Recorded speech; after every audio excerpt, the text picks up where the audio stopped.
Hello friends, welcome to home made useful tips and కుకింగ్లో ఈరోజు cooking డిన్నర్కి నేను క్యారెట్ ఫ్రై చేసుకున్నాను.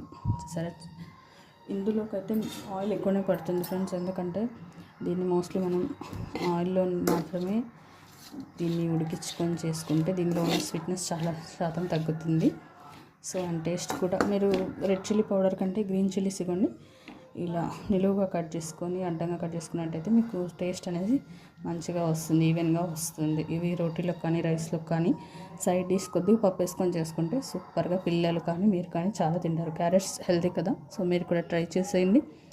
అండ్ ఈరోజు మీ డిన్నర్ ఏంటో నాకు కామెంట్ బాక్స్లో మెన్షన్ చేసేయండి. And don't forget to subscribe my channel. Thank you for watching. Hello friends, welcome to home made useful tips and కుకింగ్లో ఈరోజు కుకింగ్ డిన్నర్కి నేను క్యారెట్ ఫ్రై చేసుకున్నాను. సరే, ఇందులోకైతే ఆయిల్ ఎక్కువనే పడుతుంది ఫ్రెండ్స్, ఎందుకంటే